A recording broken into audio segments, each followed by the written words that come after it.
के राजस्थान जीके के 40 क्वेश्चन है, हिस्ट्री कल्चर के, ज्योग्राफी राजस्थान पॉलिटी और करंट के 15 क्वेश्चन और जोड़ दो तो 55 क्वेश्चन हो जाते हैं। इन सब का कंटेंट दूंगा और वैसे दे चुका हूं 12 घंटे।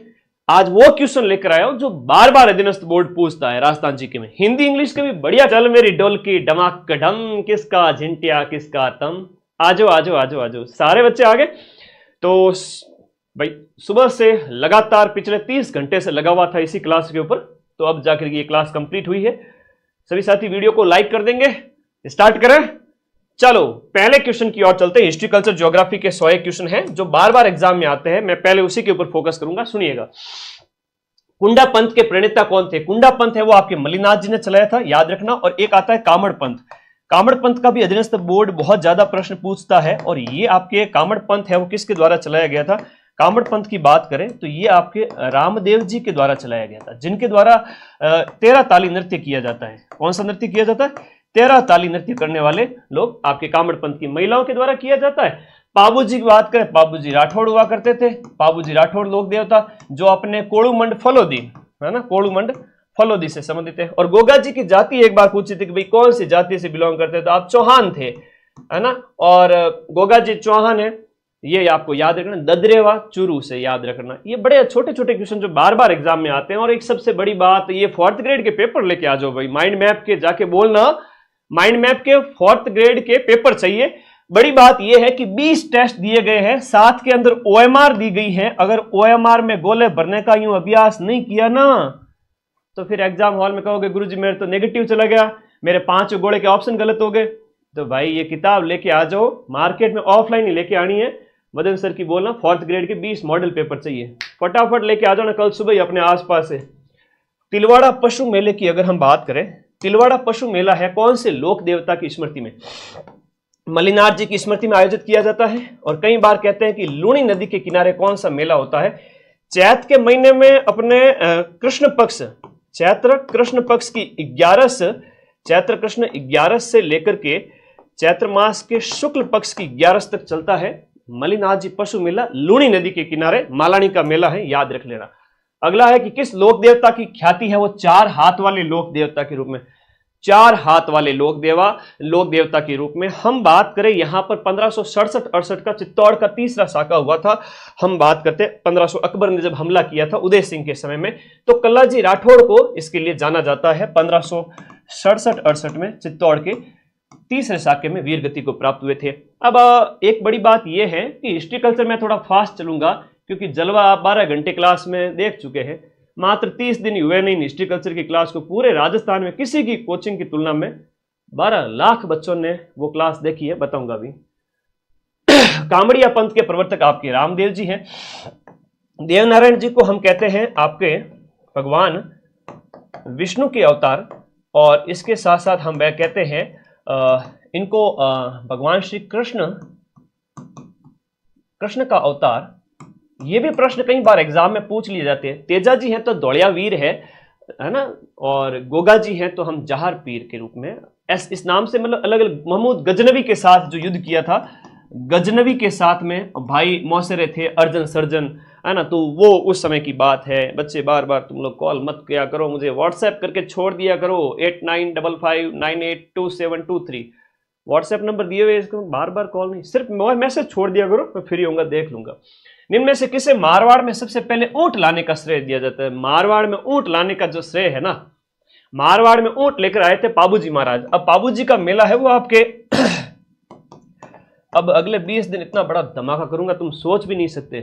मेहनत के दम पर पूरा पेपर मिला के दिखाऊंगा, ठीक है। ये लीक वीक वाले तो ऐसे ही बदनाम है। मेहनत के दम पे पूरा पेपर मिलाएंगे, चिंता मत करो। कोलूमंड बस जाना मत को इधर उधर की मैराथन देखकर। अब मेरा ही थंबनेल कॉपी होगा 10 जगह, ठीक है। तो जहां ज्यादा व्यूज आते हैं उसका थंबनेल कॉपी कर लेते हैं लोग। तो हाँ, कल तेजा दशमी याद रखना। भाद्रपद महीने के शुक्ल पक्ष की यानी उजाड़े पक्ष की दशमी, तेजा दशमी, प्रश्न एग्जाम में आता है। हाँ, तो ये आपके पाबूजी को इसका श्रेय जाता है। थाली नृत्य इनकी आराधना में आयोजित किया जाता है। कौन सा नृत्य होता है? थाली नृत्य। पाबूजी राठौड़ थे। आगे देखो, जितने साथी जुड़े हुए हैं उनको एक टारगेट दे रहा हूं अपने इस चैनल को। अभी मैं 2nd ग्रेड को पढ़ाऊं तब तक आपको इसको 7 लाख पूरा करना है। 7 लाख पूरा करना है सभी साथियों को आज इस क्लास की समाप्ति तक और कल सुबह तक तो 6.25 लाख बच्चे हो जाएंगे। हर एक विद्यार्थी अगर अपने किसी दोस्त को कहता है कि सब्सक्राइब कर लो मदन सर के चैनल को, तो भाई तुम जोड़ो उन बच्चों को जो भटक रहे इधर उधर। 7 लाख का टारगेट देके जा रहा हूं। अगले 7 सितंबर के बाद में 7 सितंबर के बाद में क्लास लूंगा। 7 सितंबर तक सेकंड ग्रेड वालों को पढ़ाऊंगा। उसके बाद अगले 12-13 दिन आपके साथ में हूं। अगले 15 दिन तक आपका जो पेपर चलेगा तब तक आपके साथ में हूं। अपने इस चैनल को जितने साथी जुड़े हुए सब्सक्राइब कर लीजिए। और पीडीएफ बार बार करती हूं, बहुत बड़ी पीडीएफ है, 500-700 प्रश्नों की पीडीएफ है। तो सेव कई बार होती है, कई बार नहीं होती है, तो मैं वापस से सेव करता हूं और टेलीग्राम ग्रुप में डाल देता हूं। ये वीडियो के नीचे एक लिंक दिया हुआ है, नहीं समझे क्या? ये ब्लैक कलर की जो पट्टी है उसके ऊपर एक ब्लू कलर का लिंक है, उस पर क्लिक करो, टेलीग्राम में जाओ, ज्वाइन कर लो। वहां पर आपको करंट अफेयर्स की 12 घंटे की क्लास की पीडीएफ, इस क्लास की पीडीएफ सारा मिल जाएगा। उसके ऊपर एक मनी इन्वेस्ट का बार बार आता है कि डबल हो जाएगा पैसा, तो भाई मैं कोई पैसा डबल नहीं करता हूं। टेलीग्राम वालों की ऐड होती है जो हमें दिखती नहीं है और फर्जी ऐड होती है, हर एक कोचिंग के टेलीग्राम पे आती है। तो प्लीज़, कई बार बच्चे मैसेज करते हैं कि सर आप पैसा डबल करवाते हो। ना भाई, मैं यूट्यूब में ऐड ही बंद कर रखी हूँ। मेरे चैनल पे कभी ऐड आती है क्या? ऐड इसलिए बंद कर रखी है ताकि पढ़ाई के टाइम में बार बार एक वीडियो देखो और 100 ऐड आ जाए। पैसा तो मेरे खूब आएगा लेकिन तुम्हारी पढ़ाई डिस्टर्ब होगी, इसलिए मैंने ऐड भी बंद कर रखी है। मुझे पैसे का लालच नहीं है, इसलिए सावधान रहें, सतर्क रहें, किसी भी ऐड पर क्लिक ना करें, वरना इतना पैसा कमा सकता हूँ यूट्यूब से कि राजस्थान में भले एसडीएम की नौकरी है, भले जज की नौकरी हो, यूट्यूब से इतना पैसा कमा सकता हूँ, उन सबको पीछे छोड़ दूँ। ठीक है ना? विद्यार्थी शिक्षक हूँ, हमेशा आर्थिक हित बड़ा नहीं होता, तो ये चीज़ें मुझे रोक देती है कई बार पैसा कमाने से। अब तुम सोचो, मेरा वीडियो देख रहे हो और बार बार अगर ऐड आ जाए तो तुम्हें कितना बुरा लगेगा? बुरा लगेगा ना? कि एक तो है ना, देख लेना, ये तो एक प्यार की बात है, तुम्हारा मेरा प्यार ही ऐसा है, क्या करें। लोक देवता तेजाजी महाराज का जो पवित्र तीर्थ स्थल है तेजाजी महाराज का, वो है आपका बांसी दुगारी।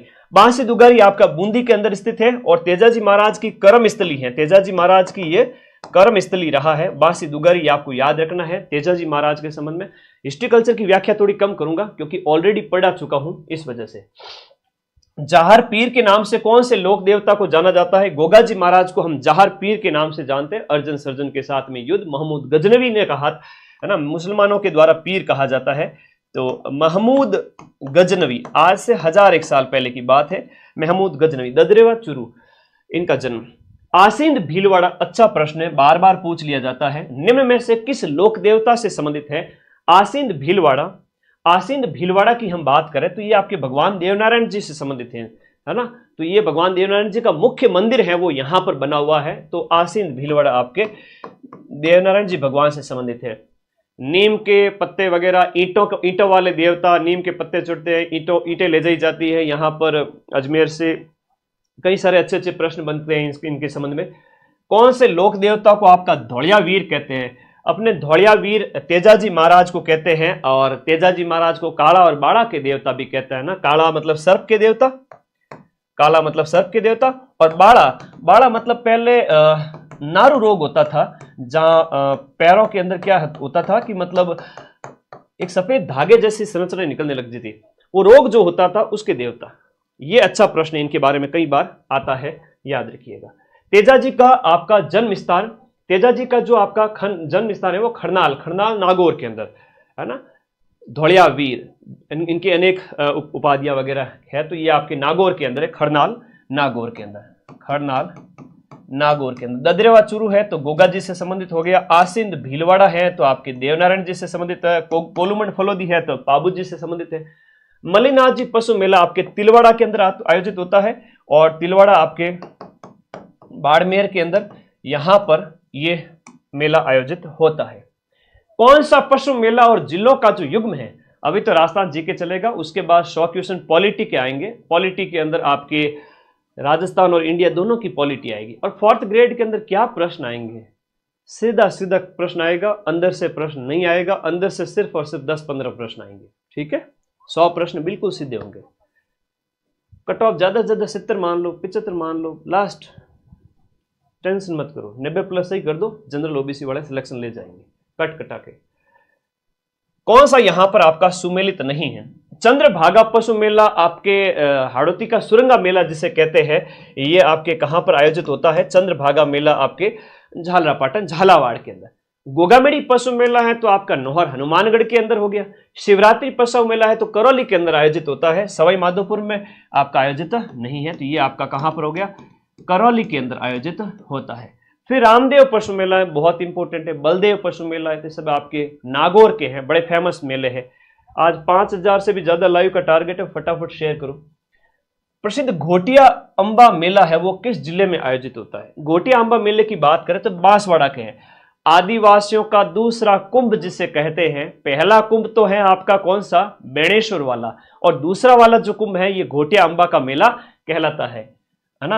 आदिवासियों का हम इसे कहेंगे सेकंड कुंभ मेला, इसे कहेंगे सेकंड कुंभ कहेंगे, और ये आपका बांसवाड़ा में लगता है घोटिया अंबा का मेला।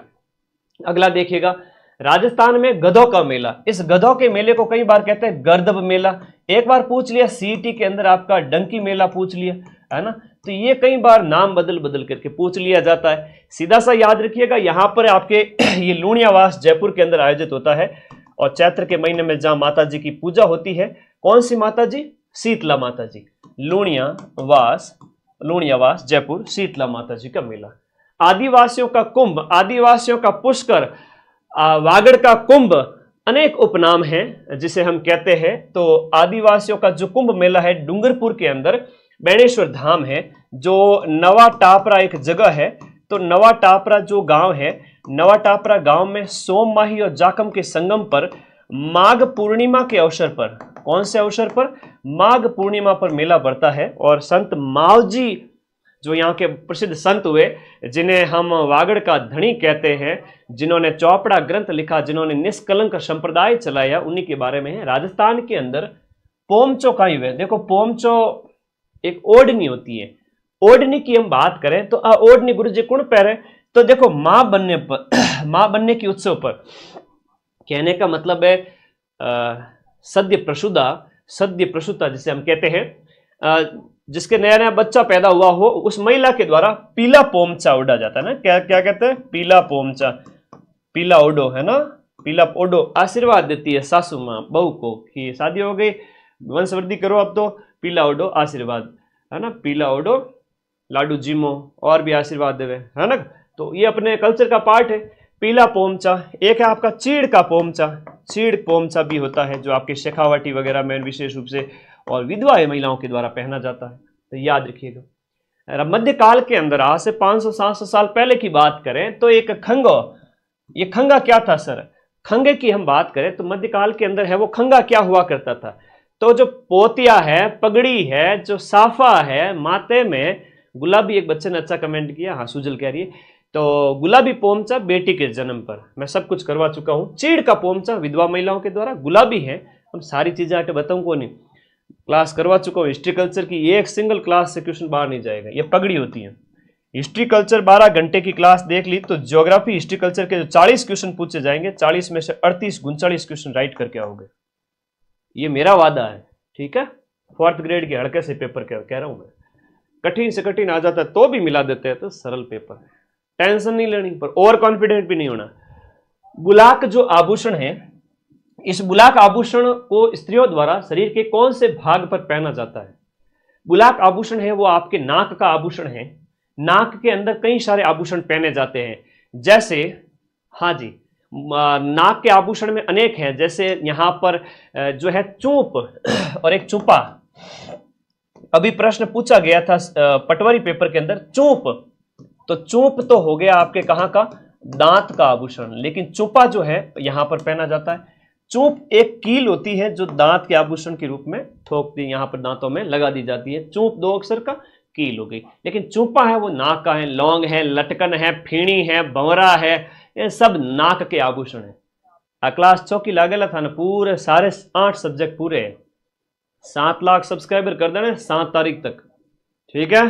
हाँ, आज देखो मैं कितना सब्सक्राइब करो थे लोग, पचावे एडी रेडी क्लास और आवेला धमाकेदार।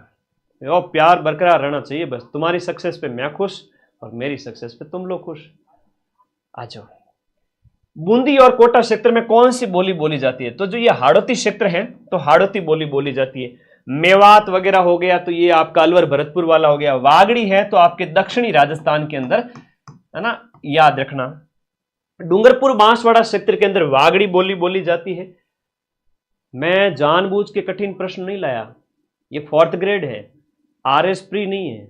आरएस प्री में भी मैं आपके 80 से 90% मिला देता हूं, याद रखना, ठीक है। कोई नया बच्चा हो ना तो यूं उसको भी नहीं छोड़ता, तो ये तो 4th ग्रेड है। तो लेवल जैसा एग्जाम है वैसे लेवल के हिसाब से क्वेश्चन लाया हूं। क्वेश्चन यही आएंगे। अब्राहम ग्रियर्सन ने कौन सी बोली को भीलों की बोली कहा? देखो भील थारा वह दक्षिणी राजस्थान के मायने, तो दक्षिणी राजस्थान में जो है वागड़ी बोली जो है उसे भीली बोली कहा जाता है। डिंगल है तो पश्चिमी राजस्थान की जो साहित्यिक भाषा है राजस्थान की, पश्चिमी राजस्थान की जो साहित्यिक भाषा हो जाती है वो डिंगल है। पिंगल है तो पूर्वी राजस्थान, अलवर भरतपुर करौली वगैरह ये वाला, ठीक है। ओके, मैं तो डरता नहीं हूं 4th ग्रेड वाले पेपर को, मैंने कहा यूट्यूब से क्वेश्चन मिला दूंगा। तुम लोग डरते हो क्या? नहीं डरते हो ना? शेर हो मेरे सभी, शाबाश। साहित्यिक रचनाएं, आपके सिलेबस में जो टॉपिक है मैं वही लेके आया हूं। साहित्यिक रचनाएं दी गई हैं, सामने साहित्यकार दिए गए, आंसर कर दो फटाफट। वीर सतसई है वो आपके सूर्यमल मिश्रण के द्वारा लिखी गई 1857 की क्रांति के ऊपर। अब सूर्यमल मिश्रण के द्वारा एक वंश भास्कर भी बहुत इंपोर्टेंट रचना लिखी गई, वंश भास्कर, सीधा सीधा पूछ लिया जाता है। बूंदी के राजा जो है राम सिंह द्वितीय के दरबारी हुआ करते थे, आता है प्रश्न एग्जाम में। एकलिंग महात्म्य है वो आपके कान्व व्यास की रचना है जो आपके कुंभा के दरबारी, कान्व व्यास और ये कुंभा के दरबारी थे, तो ये आपको याद रखना। चेतावनी रचुंगटिया केसरी सिंह बारट लिखिया। केसरी सिंह बारट की ने 1903 के अंदर फतेह सिंह जी जा रहे थे दिल्ली जाऊं, तो फतेह सिंह जी ने क्या उठे नाती को भाड़ा थे, काय काम दिल्ली जा रहे हो कि लॉर्ड आ रहे हैं मैं जाऊंगा, तो तेरा शोर्ट है भेजन, उसको पढ़ के वापस आ गए थे। ढोला मारूरा दुआ, ढोला ढोला कवि कल्लोल, याद रहेगा। राव जैतसिर चंद, एक बहुत इंपॉर्टेंट प्रश्न है, बीकानेर के राठौड़ों के इतिहास के ऊपर यह रचना लिखी गई है।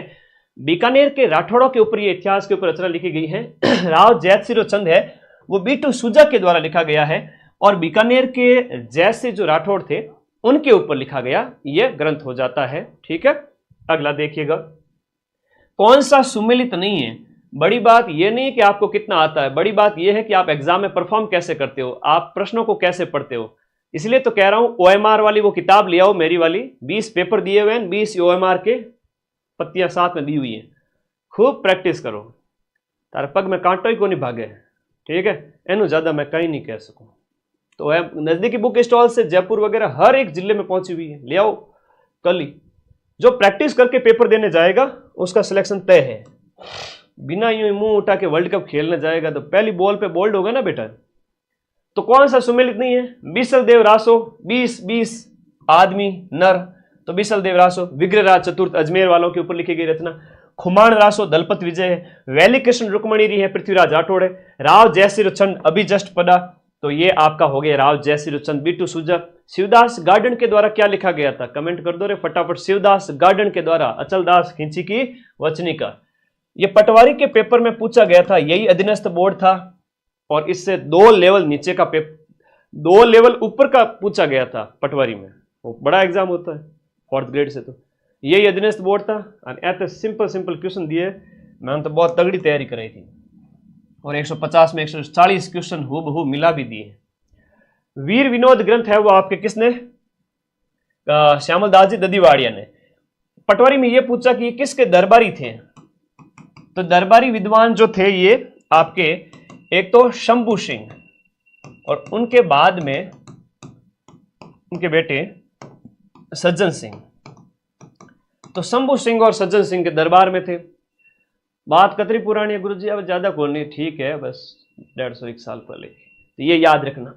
आगे देखो, बातारी फुलवारी और जब भी साहित्य आपके सिलेबस में और विजयदान जी देता और कन्हैयालाल सेठिया का प्रश्न न आए, ऐसा हो नहीं सकता। तो बातारी फुलवारी जो ग्रंथ है इसके रचयिता कौन है?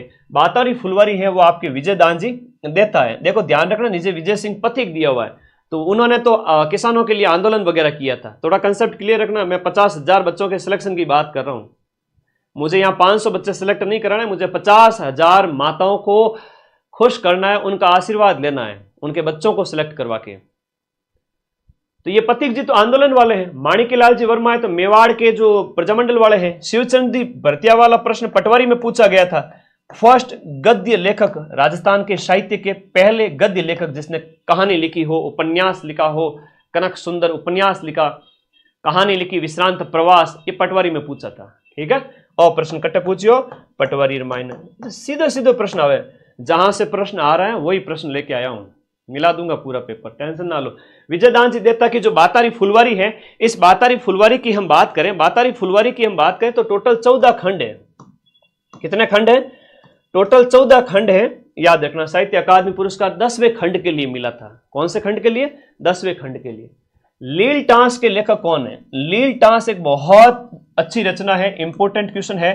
कन्हैयालाल जी सेठिया है आपकी लील टांस। लील टांस हो गया आपका, धरती धोरारी हो गई, ये सब इनकी फेमस रचनाएं हैं। धरती धोरारी, धरती धोरारी, ठीक है, धरती धोरा, लील टांस, इसके साथ साथ निमजर वगैरह इनकी रचनाएं हैं। पुलिस कांस्टेबल के लिए हमारे बच्चे, प्यारे बच्चे, पुलिस कांस्टेबल में कंप्यूटर है? हाँ है गुरुजी। पॉलिटी है और करंट है? हाँ सी है गुरुजी।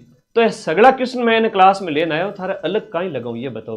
अलग नहीं लगा सकता, मैं एक अकेला जीव हूं, है ना। ऐसा तो है नहीं हाथ घुमाया गंगाधर से शक्तिमान बन गया। तो यार तुम लोग है ना, मुझे इतना थोड़ा सा सपोर्ट किया करो, दोनों के लिए क्लास है। गौरी देवी की हम बात करें, राजस्थान की किस लोक संगीत शैली से जुड़ी हुई है? लो कर लो बात। गौरी देवी आज जस्ट मैंने क्वेश्चन डाले, ऐसे क्वेश्चन एग्जाम में आता है। ये शॉर्ट्स देखा अभी जस्ट मैं क्लास में आने से पहले 10 मिनट पहले ही वीडियो डाल के आया, 20,000 लोगों ने देख लिया 10 मिनट के अंदर, देखा? तो ये याद रखना। हाँ, शॉर्ट्स देखते हो कि नहीं देखते हो? ये मांड गायिकाओं वाला प्रश्न है, वो हर बार एग्जाम में पूछा जाता है, इसलिए आप लोग मांड गायिकाओं वाले प्रश्न देखा करो। ये शॉर्ट्स वाले, आज वाला शॉर्ट्स देख लोगे तो मजा आ जाएगा कि भाई मांड गायिकाओं वाला क्वेश्चन क्लियर हो जाएगा। पटवारी के पेपर में पूछा था मांड गायकी के लिए पद्मश्री किसे मिला? तो आज के शॉर्ट्स में मैंने बताए, और पद्मश्री 2 महिलाओं को मिला है ना, एक 2025 में, एक 1982 में। गौरी देवी की बात करें तो मांड गायकी संदित है, 2 गौरी देवी है आपकी, एक तो बीकानेर वाली है और एक पाली की। बताओ, तो दोनों ही गौरी देवी मांड गायिका वाली। पाली वाली तो भैरवी राग में गाती थी, और इसकी ट्रिक भी बताई। कौन कौन मेरा शॉर्ट्स देख आया, सबको पता है? कमेंट करो रे, ट्रिक बताओ। सारे शॉर्ट्स देखते हो, वेरी गुड, शाबाश। हाँ, कौन है वो वागड़ की मीरा के नाम से? राजस्थान के प्रसिद्ध व्यक्तित्व में देखो, गौरी देवी तो है आपके मांड गायिका, लेकिन गौरी बाई है वो आपकी डूंगरपुर की है। और गौरी बाई ने क्या किया था, भगवान श्री कृष्ण की भक्ति की थी, इसी वजह से इनको क्या कहा गया, वागड़ की मीरा। अभी जो एग्जाम में प्रश्न पूछे गए थे वो आपकी राजस्थान की राधा किसे कहते हैं? वो मीराबाई को कहते हैं, इसका भी शॉर्ट्स डाला हुआ है। राजस्थान की राधा मीराबाई होगी। दूसरी मीरा कौन है? तो राणाबाई है। दूसरी मीरा है राजस्थान की, दूसरी मीरा, राजस्थान की जो सेकंड मीरा का प्रश्न आ जाए तो वो है आपकी राणाबाई। और राणाबाई जो है आपके डीडवाना कुच्चा मंज में हरनावा गांव है, हरनावा डीडवाना की है। पहले की महिला संत मध्यकाल के अंदर, आज के टाइम में तो कहां संत पैदा होते हैं, कुछ कुछ ही संत बच्चे हैं, अच्छे इंसान भी हूं। आगे आ जाओ फटाफट अगले प्रश्न में। बीकानेर की गायिका अल्लाह जिलाई बाई किस राग को गाने के लिए फेमस है? बसंती, जजवंती, मल्हार, मांड। तो ये मांड को गाने के लिए फेमस है। 1982 के अंदर आपको मिलता है पद्मश्री, 1982 में इसके लिए आपको मिलता है 4th हाईएस्ट सिविलियन अवार्ड, 4था सर्वोच्च नागरिक सम्मान पद्मश्री। मांड गायिका अल्लाह जिलाई बाई जो बीकानेर के महाराजा गंगा सिंह के दरबार में थी। मंजीरा हो गया, तानपुरा हो गया, चौतारा, यानी जिसमें 4 तार हैं, जो तार से बने हुए वाद्य यंत्र है ना, तो ये कौन से, मतलब कौन से नृत्य में इसका प्रयोग किया जाता है? और ये प्रश्न अभी गैर वाला पूछा गया था। तो ये 13 ताली नृत्य के अंदर आपके वीणा वगैरह, चौतारा वगैरह, रामदेव जी की आराधना में इनका इस्तेमाल किया जाता है। और गैर वाला पूछा गया था जिसमें बांकिया वगैरह, वो पीठ अभी पटवारी में पूछा था। देवनारायण जी की फड़ के वाचन के समय कौन से वाद्य यंत्र का प्रयोग करते हैं? तो देवनारायण जी के जो भूपे हैं ना, वो गले में लटका के रखते हैं किसको? जंतर को, जिसके 2 मुंह होते हैं, आगे और पीछे। ओके, रबाब है, रबाज है, चिकारा है, चौतारा है, गुजरी है, भपंग है, अपंग है, दुकाको है, ये सारे के सारे जिसमें तार का इस्तेमाल किया जाता है वो तत्वाद्य यंत्र है। 12 घंटे वाले में सब समझाया हुआ है। तत्वाद्य यंत्र। घन मतलब किसके बने होते हैं? घन मतलब आपके लकड़ी या धातु के बने होते हैं, धातु या लकड़ी के बने होते हैं। अवनद मतलब आपका चमड़ा हो गया, ये ध्यान रखो। सुशिर मतलब फूंक मार के। कौन सा एक तत्वाद्य यंत्र है? कतर के रावण राज में गुरुजी को भी दुख है सासू मां, तो रबाज जो है ना, रवाज, ये एक तत्वाद्य यंत्र है। ये सुशिर है, ये भी सुशिर है, सतारा भी उसी में आ जाएगा। सतारा में गुरुजी तार आ रही हो तो तत् नहीं होगा, है ना, वो तार ऐसे ही आया हुआ है। थोड़ा सा ट्रिक से भी पढ़ना सीखो, मैंने बताए हुए 12 घंटे में लिखा थे ना। 35वां क्वेश्चन देखिएगा। नेक्स्ट अगला है, अलाउद्दीन खिलजी ने सिवाना बालोतरा वर्तमान में उसके किले को जीत करके उसका नाम क्या रखा था? इसने खैराबाद रखा था। और सिवाना के किले की हम बात करें, 1308 ईस्वी के अंदर सिवाना को जीता, फिर 1311 ईस्वी के अंदर जालोर को जीता। तो ये अलाउद्दीन खिलजी के जो अभियान थे उस समय की बात है। खिजराबाद तो आपके चित्तौड़ किले का नाम है। अब ऐसे 4th ग्रेड में तो सीधे सीधे प्रश्न आएंगे कि किस किले का क्या नाम है, अलाउद्दीन ने क्या नाम रखे थे। किसने बूंदी में तारागढ़ किले का निर्माण कराया? तारागढ़ किले का निर्माण बर सिंह ने करवाया था 1354 ईस्वी के अंदर। 1354 ईस्वी के अंदर राजा बर सिंह के द्वारा इसका निर्माण करवाया गया था। और तारागढ़ किला आपको याद रखना है, एक अजमेर में भी है। उस तारागढ़ को गढ़ बीठली कहते हैं, है ना। कंसेप्ट क्लियर कर लो, बस पेपर मिल जाएगा, ज्यादा माथाफोड़ी नहीं करनी। गढ़ बीठली, बढ़िया नींद लो, टेंशन नहीं करनी, पेपर नहीं डरना। अजमेर, गढ़ बीठली आपका कौन सा? अजमेर। सुवर्णगिरी कौन से किले को कहा जाता है? तो सुवर्ण यानी कि जो सुंदर दिखने वाला, और है कि गोल्डन सिटी। सुवर्ण तो है आपका जालोर वाला, लेकिन जैसलमेर वाला पूछे तो ये स्वर्णगिरी है। स्वर्ण मतलब कि गोल्डन जो किला है, सोने जैसा किला है, जो पीले पत्थरों से बना हुआ है ना। ऐसा प्रश्न पूछ ले। चित्तौड़ का किला है तो वो मेसा के पठार पे बना हुआ है ना। अनेक बातें हैं। बाला किला जिसे आपका कुंवारा किला भी कहते हैं। गुरु जी कुंवारा क्यों कहे? इसकी शादी नहीं हुई क्या? अरे इसकी शादी हुई, लेकिन हम कहेंगे कि कुंवारा किला मतलब इसके ऊपर कभी हमले नहीं हुए। तो हमले सबसे ज्यादा किस पे हुए? अरे अजमेर बीचों बीच है, तारागढ़ माते सबसे ज्यादा, और सबसे ज्यादा स्थानीय हमले और सबसे ज्यादा विदेशी हमले हैं तो हनुमानगढ़ का जो भटनेर का किला है, उत्तरी भट किवाड़ जिसे कहते हैं, उसके ऊपर सबसे ज्यादा विदेशी आक्रमण हुए। यहाँ कह रहा है बाला किला, और बाला किला था अलवर रामायण, तो ये भी बढ़िया क्वेश्चन है। उसके बाद निम्न में से किस शहर में सहस्त्रबाहु मंदिर है? हाँ ना ना, देसी नाम मत निकाल, ऐसा किला मत बोल कमेंट बॉक्स में, वो तो आदमी के लिए इस्तेमाल किया जाता है, ठीक है ना। जिसकी पत्नी मर जाए उसे विदुर कहते हैं, और तुमने देसी भाषा शब्द इस्तेमाल कर लिया ना। निम्नलिखित में से किस शहर में आपका सहस्त्रबाहु 1000 भुजाओं वाला, तो भगवान विष्णु को समर्पित सहस्त्रबाहु मंदिर है, वो उदयपुर के नागदा में है। नागदा, सांस बहु मंदिर भी इसे कहते हैं। क्या कहते हैं? सांस बहु मंदिर भी कहते हैं। नाग मतलब छोटी, नाग जैसी छोटी, कभी सांस की छोटी, बहु के हाथ में तो सांस। ये ट्रिक से थोड़ा दिमाग बिठाया कर। उदयपुर के मायने छोको है प्रश्न, बार बार पूछे। आगे देखो, और केला देवी वाला बड़ा इंपॉर्टेंट प्रश्न है, अभी पूछा था, है ना। केला देवी वाला अभी पूछा था, बहुत इंपॉर्टेंट है। कौन से नदी भी पूछ ले, केला देवी करौली है। और नदी आपसे पूछे तो काली सिल नदी याद रखना। और त्रिकूट है गुरुजी। अब त्रिकूट पर्वत है कि ये पहाड़ी है गुरुजी? देखो मंदिर है ना, मंदिर तो पर्वत पर भी बन सकता है छोटा सा, लेकिन पहाड़ी हो तो उसके ऊपर तो किला बनता है, पहाड़ी के ऊपर किला। तो जैसलमेर का जो किला है वो त्रिकूट की पहाड़ी पर है। पहाड़ी थोड़ी छोटी होती है, समतल होती है, हल्के ना। पर्वत है तो वो सीधा खड़ा होता है। तो कई बार ऐसी चीजें आप लोगों को याद रखनी है। ओके, काली सिल नदी। और लांगूरिया नृत्य, अब बड़ा अच्छा प्रश्न पूछो। लांगूरिया नृत्य बाहर अभी पटवारी के अंदर पूछा था, अधीनस्थ बोर्ड ने ही पूछा था। लांगूरिया गीत और लांगूरिया नृत्य, ये RSM SSB बोर्ड ने ही पूछा था भाई। सिंपल सिंपल क्वेश्चन, लेकिन मुझे 50,000 सिलेक्शन दिलाने, ठीक है। 50,000 माताओं का आशीर्वाद मुझे चाहिए, बाकी मुझे जीवन में कुछ नहीं चाहिए। लग जाओ, अपने माँ बाप की उम्र बढ़ा दो, अपने इस चैनल को सब्सक्राइब करके जुड़ जाओ।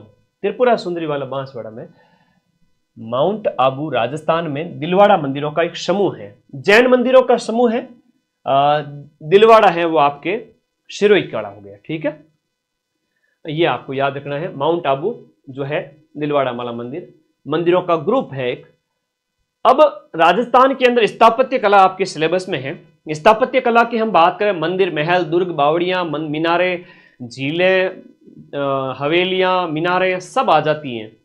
तो मुबारक महल है वो आपके टोंक नवाबों के इस नगरी में है। सुनहरी मुबारक महल, सुनहरी कोठी, एक इसको देखिएगा, मुबारक महल आपका सुनहरी कोठी, मुबारक महल ए के सामने 4 आना चाहिए, है ना, इस दिए गए क्वेश्चन के अंदर ए के सामने 4 मतलब देखिएगा मुबारक महल है वो आपका। अच्छा प्रश्न है। देखो एक थंबिया की बात करें तो एक थंबिया तो आपके डूंगरपुर में, रेशमा महल आपके शिकर के अंदर है। अब सुनहरी कोठी कहां पर है तो टोंक के अंदर है, सुनहरी कोठी टोंक के अंदर है। और मुबारक महल की बात करें तो वो जयपुर के अंदर है। अब मुबारक महल जो आपका हम बात करें, बड़ा अच्छा प्रश्न है। हाँ, 4 2 3 1, 4 2 3 1, 4 2 3 1, ए ऑप्शन इसके अंदर सही हो गया, है ना। तो सुनहरी कोठी है वो आपके टोंक के अंदर है, सुनहरी कोठी टोंक के अंदर। मुबारक महल की हम बात करें, मुबारक महल है आपका हिंदू मुस्लिम स्थापत्य कला का नमूना, इस नाम से प्रश्न एक बार पूछा था, तो वो जयपुर के अंदर है। हालांकि टोंक में भी है, लेकिन यहाँ सुनहरी कोठी दे दी इसलिए मिलान कर लिया हमने। राजस्थान में जो सोने चांदी की हवेली है ना, अभी पटवारी ने प्रश्न पूछा था, पटवा की हवेली है ना, वो मोतों की हवेली वगैरह, तो फेमस हवेलियां ये आपको याद रखनी है 12 घंटे वाली क्लास में से।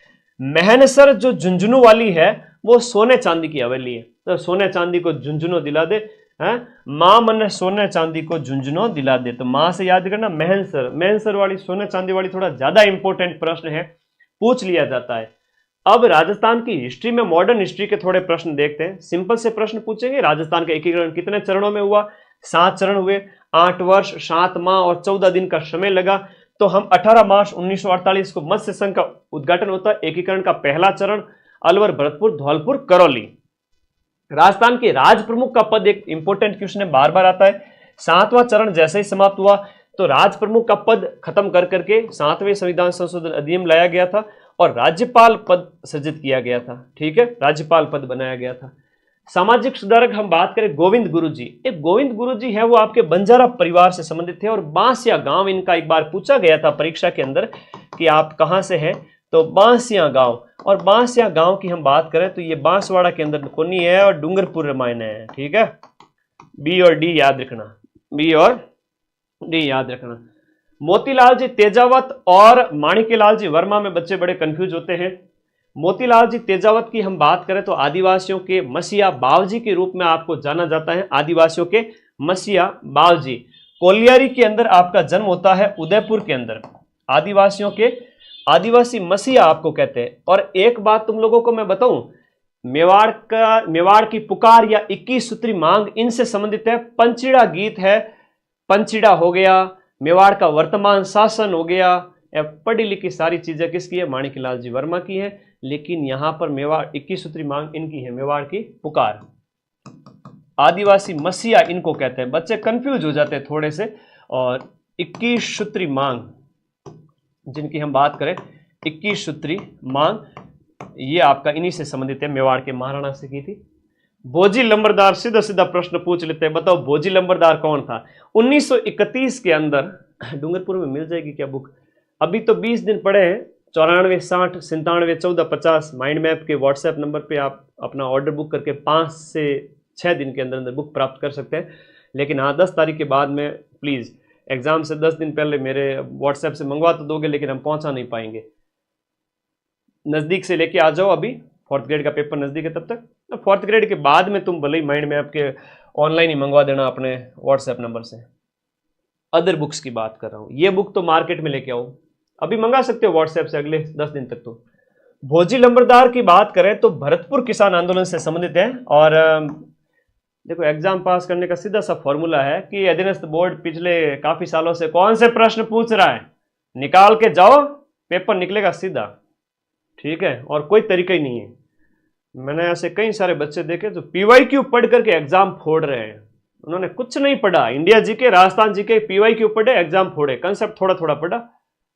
हाँ जी, सिलेक्शन का एक ही तरीका है मेरे भाई बहनों, मेरे दोस्तों, मेरे प्यारे बच्चों, एग्जाम फोड़िए पीवाईक्यू से, जो मैं कराता हूं आप लोगों को। 1938 में स्थापित मेवाड़ प्रजामंडल के पहले अध्यक्ष कौन थे? देखो, पहले अध्यक्ष बलवंत सिंह मेहता थे, लेकिन संस्थापक की बात आए तो संस्थापक के अंदर मेवाड़ प्रजामंडल का गठन करता है वो माणिक्यलाल जी वर्मा है। ये आप लोगों को याद रखना है, माणिक्यलाल जी वर्मा। अच्छा प्रश्न है, ठीक है ना, अच्छा प्रश्न है, सीधे सीधे आ जाता है। आजादी से पहले की बात है, 1944 में एक महिला आश्रम स्थापित किया गया था। 1944 में महिला आश्रम स्थापित किया गया था और यह आपका नारायणी देवी वर्मा के द्वारा स्थापित किया गया था। नारायणी देवी वर्मा, इनके द्वारा भीलवाड़ा के अंदर, यहां पर हम बात करें, भीलवाड़ा के अंदर महिला आश्रम की स्थापना की गई थी। ये है शॉर्ट्स जो तुम्हें बता देता हूं हर रोजाना, जब भी मैं कहूं टेलीग्राम पे माइंड मैप सर्च करके शॉर्ट्स वाली कैटेगरी में जाके देखो। राजस्थान की राधा मीराबाई को कहते हैं, कहाँ के क्या प्रसिद्ध हैं, गौरी नृत्य के बारे में, भरथरी नगर के बारे में, है ना। तो ये शॉर्ट्स देखा करो, तुम लोग देखते हो ना, रोज जाना देखना, चूकना ही नहीं। 1 मिनट के अंदर एक प्रश्न क्लियर होता है। रजिस्टर डाल दिया करो और उसमें रजिस्टर डाल दिया करो और उसमें आपके इन प्रश्नों को लिख दिया करो। 5 मिनट भी नहीं लगेंगे। और महीने के होते हैं 30 शॉर्ट्स, साल के होते हैं 350 शॉर्ट्स। मैं कहता हूं कोई भी पेपर देने चले जाओ, 100 में से 30-40 क्वेश्चन तो इन शॉर्ट से ही आ जाएंगे। उस स्वतंत्रता सेनानी का नाम बताइए जिसने पंचीड़ा, वेरी इंपॉर्टेंट है, थोड़ा समय दीजिए इसको। पंचीड़ा नामक लोकप्रिय गीत की रचना किसने की थी? माणिक्यलाल जी वर्मा ने की थी। पंचीड़ा नामक लोकप्रिय गीत की रचना की थी। और इसके अलावा मेवाड़ का वर्तमान शासन बुक भी लिखी थी। मेवाड़ का वर्तमान शासन, और ये मेवाड़ का वर्तमान शासन जो बुक है ना, वो भी आप ही की है, ध्यान रखना, माणिक्यलाल जी वर्मा।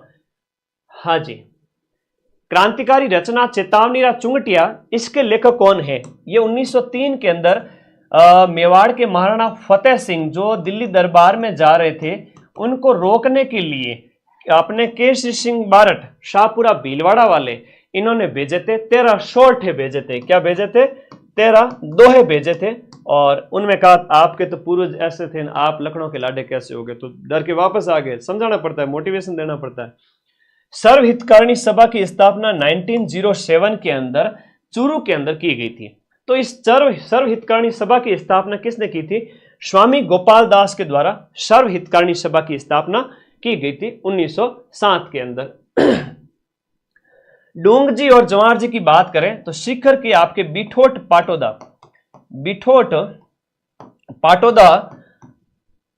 शिखर के आपके बिठोट पाटोदा जगह है, वहां के ये जागीरदार थे। 1857 की क्रांति के रॉबिन हुड कह दो, दबंग कह दो, ये 1857 की क्रांति के देवता कह दो, ये फेमस व्यक्ति तो डूंग जी जवाहर जी वहां थे। अंग्रेजों को लूटते थे, आम जनता का कल्याण करते थे। जयदयाल और मेहराब खान का प्रश्न कई बार पूछ लेते हैं कि भाई 1857 की जब क्रांति हुई है, उनमें जन क्रांति कौन सी थी? तो जन क्रांति की हम बात करें, जनता की जो क्रांति है वो कोटा में हुई थी, है ना। फट गया कोट, हो गई क्रांति। कोटा के अंदर जयदयाल, मेहराब खान, और यहाँ का पॉलिटिकल एजेंट है वो बर्टन था। कोट फट गया किसका? Political agent. तो कोट का बटन फट गया गुरुजी, याद रहे को नहीं रहे? बड़े अच्छों को प्रश्न है। 1857 के विद्रोह के दौरान मेजर बर्टन और उसके 2 पुत्रों को कहां मारा गया था? ये पॉलिटिकल एजेंट था, 1857 की क्रांति से संबंधित। आबू के परमार वंश का संस्थापक, लो कर लो बात। ये प्रश्न आपके पटवारी में पूछा गया था, सीधा सीधा प्रश्न पूछो पटवारी रामायण है। आबू के परमार वंश का संस्थापक कौन था? आरएसएस में आरएसएसबी बोर्ड है ना, यही जो आलोक राज जी। आलोक राज वे तो है तो आदमी छोका, लेकिन सोशल मीडिया में तो है जन थे लोग पीछे ही को नहीं छोड़ो, जाओ और जाओ, फौजी आदमी है, लेकिन विनम्रता से क्या जवाब देते हैं ना। पेपर अच्छे करवा रहे हैं, टाइम पे करवा रहे हैं, लेकिन ये थोड़ा सा 2-2 लाख की जो कट ऑफ निकालना, ये थोड़ा अच्छी बात नहीं है। इनके ऊपर जाके मैसेज करके समझाओ इनको, निकालो जेल प्रहरी के कम से कम तुम 10,000 की कॉपी निकाल दिया करो, ये रिजल्ट पीडीएफ। तो ये धूमराज की बात करें, वो तो है संस्थापक। और यहां उत्पल राज से वंशावली शुरू, उत्पल राज से वंशावली शुरू होती है। मतलब कि वंशावली हमें मिलती है जो लिखी हुई कि इसका बेटा था, उसका पोता था, ये उत्पल राज से मिलती है। और उससे पहले धूमराज है वो इसका संस्थापक था। तो 57वें का आंसर आपको मिल गया होगा।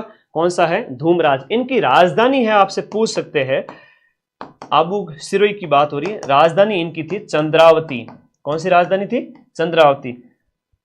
वागड़ के परमार वंश की राजधानी, देखो हाँ सिर में धूम मचा हुआ है, तो ठीक है याद रखा करो, कैसे भी याद रखना है। देखो वागड़ यानी डूंगरपुर बांसवाड़ा के परमार वंश की राजधानी अर्थुणा था, जिसका पुराना नाम है उत्थुनक। क्या नाम है पुराना? उत्थुनक। वागड़ का खजुराहो अर्थुणा को ही कहते हैं, है ना, इसे कहते हैं वागड़ का खजुराहो। मैं एक शॉर्ट्स भी अपलोड कर दूंगा। खजुराहो का प्रश्न थोड़ा ज्यादा पूछते हैं। वैसे खजुराहो तो आपके कहाँ है? मध्य प्रदेश में। लेकिन राजस्थान का खजुराहो है वो आपके किसको कहते हैं? राजस्थान का खजुराहो किराडू को कहते हैं, किराडू। बाड़मेर के मंदिर को कहते हैं। अलग अलग खजुराहो, जैसे रामगढ़ जो भंडदेवरा है तो जो है मिनी खजुराहो कहलाता है, जो बारां जिले के अंदर। एक बहुत प्यारा प्रश्न है, ऑकलवुड कास्ट जीवाश्म पार्क, इसके ऊपर मैंने शॉर्ट्स भी डाला था। तो आकलवुड जीवाश्म पार्क राजस्थान के कौन से जिले में? तो आपके राजस्थान के राष्ट्रीय मरु उद्यान में स्थित है। राष्ट्रीय मरु उद्यान में स्थित है। और यहां पर करोड़ों साल पहले के लकड़ी के जीवाश्म मिले, लकड़ी के अंश आज भी में मिले। पत्थरों के बीच में लॉक हो गई थी लकड़ी, तो खोद खोद करके निकाला गया कि भाई उस टाइम की लकड़ी है, ठीक है, करोड़ों साल पहले की। तो ये आपको याद रखना है। ऑकलवुड वाला थोड़ा ज्यादा इंपॉर्टेंट है, जैसलमेर में है ऑकलवुड जीवाश्म पार्क है, वहां आप जाओगे तो एक आपको उद्यान मतलब सरकार के द्वारा बनाया गया है, पर्यटन के लिए भी है और ऐसे देखने के लिए अच्छी जगह है। लाठी सीरीज की बात करें लाठी सीरीज है वो जल है, जमीन के मायने जल है। जैसलमेर मायने, देखो जैसलमेर मायने अपने पोखरण से मोहनगढ़ के बीच में, जैसलमेर में पोखरण से मोहनगढ़ के बीच में लगभग 60 से 80 किलोमीटर जमीन में पानी पाया जाता है। वहां मीठा पानी है और लोग उसको इस्तेमाल भी करते हैं। वहां पर चांदन नलकूप भी पाया जाता है। वहां पर आपके ये याद रखना है, सेवण धामण करड़ जो घास वगैरह है वो भी पाई जाती है। मतलब पीने के लिए पानी की अच्छी व्यवस्था है। रेगिस्तान में वैसे भी मीठा पानी तो मिलता नहीं है, तो सेवण घास है वो वहां पर मिलती है। सेवण है, धामण है, क्या है सर?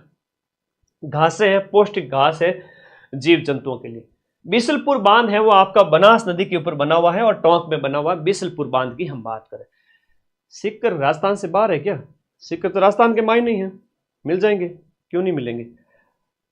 Model paper. बंद बरेठा और मोती झील। अब बंद बरेठा वन्य जीव विहार है, इसकी हम बात करें तो ये भरतपुर के अंदर है। बंद बरेठा कहां पर है? भरतपुर के अंदर स्थित है। अब इसके बाद में अगले प्रश्न की ओर चले। नेक्स्ट देखिएगा, जैत सागर जो तालाब है, जैत सागर जो तालाब है वो कहां पर स्थित है?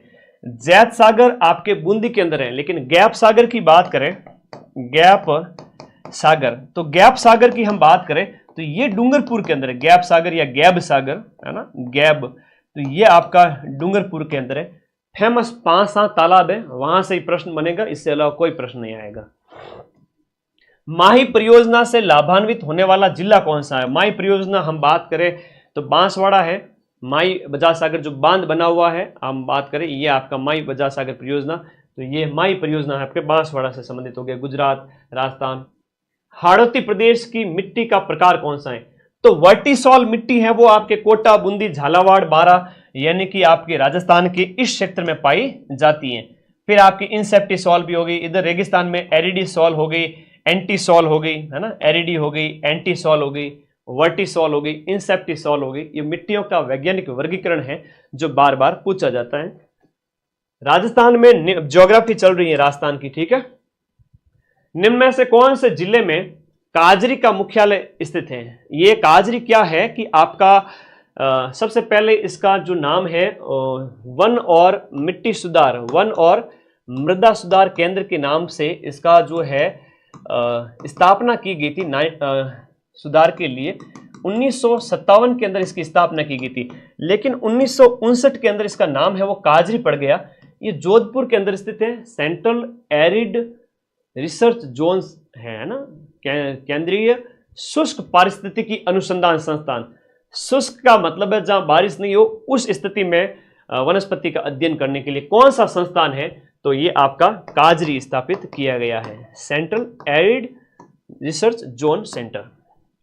निम्नलिखित में से कौन सी पश्चिमी राजस्थान में पाई जाने वाली एक घास नहीं है? जो आपकी जल पट्टी है, भूगर्भीय जल पट्टी, वहां पर जो घास है वो आपकी सेवण, धामण, करड़ है, लेकिन सालर के तो पेड़ होते हैं। मंजू शर्मा इस्तीफा दिया तो भाई उन कुमार विश्वास ने तकलीफ, मैंने कहा तकलीफ, बार बार कमेंट करते जा रही हूँ। मुझे भी पता है कि मंजू शर्मा ने आज इस्तीफा दिया, अच्छी बात है, चौकी बात है, होगा कोई ना कोई, कई सारी चीजें चल रही है आजकल उठा फटक, उसकी तुम टेंशन मत लो, है। हाँ, मंजू शर्मा इस्तीफा लिया तो ना कहीं जो रहे हो, आगे आ जाओ, तेरे सैलरी देती थी क्या, आगे आ जाओ। जवाहर सागर वन्य जीव अभ्यारण्य, जवाहर सागर वन्य जीव अभ्यारण्य की हम बात करें, हाँ, जवाहर सागर की बात करें तो चित्तौड़गढ़ के अंदर है, चित्तौड़गढ़ के अंदर है। हाँ, डूंगर बढ़ती दिखे, घर पगा बढ़ती को नहीं दिखे, मंजू शर्मा इस्तीफा दिया। आ जाओ अगला प्रश्न, तो आपका जवाहर सागर अभ्यारण्य कहां पर है? चित्तौड़गढ़ के अंदर है। निम्नलिखित में से कौन सा बेमेल है? देखो थाने पढ़नो आनो चीजें प्रश्न मायने कहीं पूछे जा रही हो, बेमेल मतलब शूट नहीं हो रही हो, शूट क्यों नहीं हो रही हो गुरुजी? राष्ट्रीय मरु उद्यान तो जैसलमेर में है, रणथंभौर है वो आपका नेशनल पार्क है, सवाई माधोपुर के अंदर स्थित है, सरिस्का राष्ट्रीय उद्यान ये भी राजस्थान का एक राष्ट्रीय उद्यान है। राजस्थान के अंदर 3 ही राष्ट्रीय उद्यान है जो ये है, और केवला देव है तो घना पक्षी विहार के नाम से जाना जाता है, और ये भरतपुर के अंदर स्थित है, तो ये अलग है, बाकी सभी सही है। राजस्थान में सबसे ज्यादा लिंग अनुपात कौन से जिले में? देखो आदिवासी इलाका है तो वहां पर लिंग अनुपात ज्यादा ही पाया जाता है, कन्याओं की, जैसे पहले की जगह हत्याएं बहुत ज्यादा होती थी, उसके बाद तो अभी एक्ट वगैरह खूब आ गए, तो 994 994 प्रति हजार पर ये डूंगरपुर के अंदर है। डूंगरपुर के बाद के 2 जिले पूछे तो 990 पे तो सेकंड नंबर पे तो है आपका राजसमंद, 990 राजसमंद, और थर्ड नंबर पे है वो आपका कौन सा है? पाली है। अब इसका तो है 990, ये तो है 990 हजार पर, और ये है 987 कन्याएं, महिलाएं कह दो, शिशु लिंगानुपात होता तो कन्याएं कहते, यहां पर तो बात हो रही है पुरुष और महिलाओं की। तो सीधी सीधी बात समझ में आए, एक मुझे समझ में नहीं आता, रात के 7 से 8 के बीच में तुम्हारे मम्मी पापा तुमसे ज्यादा काम कराते हैं क्या? है 7 से 8 बीच में क्या करते हो रोजाना? 7 से 8 के बीच में क्या करते हो ये बता दो मेरे को। तो बस 7 से 8 के बीच में ऐसा होता है, पता नहीं तुम्हें चींटियां काटती हैं, मम्मी पापा काम करवाते हैं। बालिकाएं हैं तो क्या आजा रोटी बना, लड़कों है तो क्या काम को नकाज को दुश्मन अनाज को, जा मार्केट से ये लेके आ, यही होता है। तभी मुझे लगता है लाइव वालों के ऊपर ये याद रखना, मेरे भी मम्मी पापा कहते हैं चिंता मत करो, गरीब बात है। आगे बढ़ो। 2011 की जनगणना के अनुसार राजस्थान की साक्षरता कितनी है? 2011 की जनगणना के अनुसार अपनी जो साक्षरता है वो 66% है।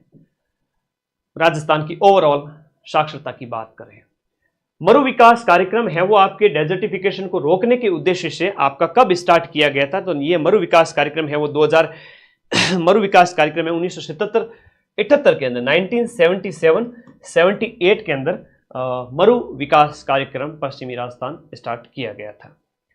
कौन सा जोड़ा यहां पर आपका सुमेलित नहीं है? देखो परिवहन आपके सिलेबस में है, पर्यटन आपके सिलेबस में है। क्या प्रश्न आएगा परिवहन से? यही पूछा जाएगा कि राजस्थान के अंदर सड़क घनत्व कितना है। चलो कमेंट करके बता दो, यही प्रश्न आता है बार बार, सड़कों की लंबाई वगैरह, सड़क घनत्व वगैरह। सही सुमेलित नहीं है कौन से में से? महाराणा प्रताप हवाई अड्डा उदयपुर के अंदर है, नाल हवाई पट्टी आपके बीकानेर की है, ध्यान रखना बहुत इंपॉर्टेंट है। सूरतगढ़ है तो आपका गंगानगर हो गया, सूरतगढ़ तो गंगानगर में पड़ता है तो यहां नहीं होगा। जोधपुर का हवाई अड्डा है तो वो रातानाडा हवाई अड्डा है।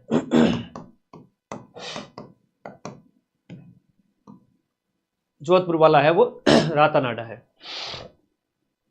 अगला देखो कोटा वाला, कोटा ग्रीन फील्ड है ना, ग्रीन फील्ड मतलब पास में एक और बना दिया जाए भार को कम करने के लिए उद्देश्य।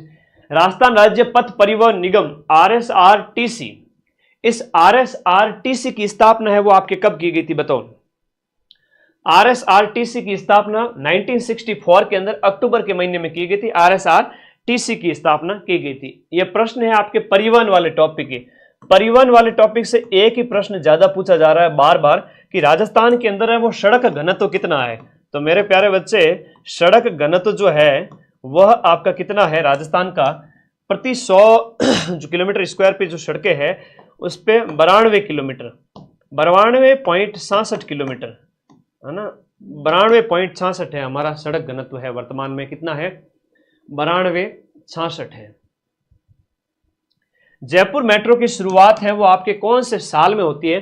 2015 के अंदर आपके जयपुर मेट्रो, और इसके लिए हमारा जो सहयोग है वो आपके जापान के साथ में हुआ। राजस्थान में पर्यटन विभाग की स्थापना कब की गई? अब पर्यटन टॉपिक है सिलेबस में, पर्यटन को उद्योग का दर्जा कब दिया गया ये अभी पूछा गया था। ठीक है, तो राजस्थान के पर्यटन विभाग की जो स्थापना है वो आपके कब की गई थी? ये आपके 76 में पूछा जा रहा है। 1956 के अंदर विभाग बनता है, 1956 में विभाग बनता है और 1955 में निदेशालय बनता है।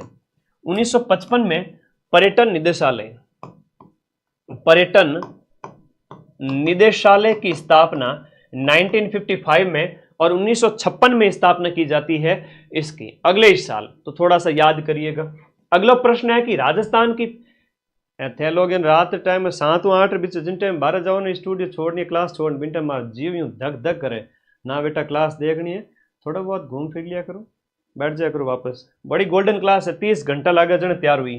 यूं बातों तो एक बंदा तुम्हारे लिए अकेला दीपक की तरह जलकर रोशनी कर रहा है, और क्या चाहिए लाइफ में। सब्सक्राइब करके जुड़ जाओ सभी साथी।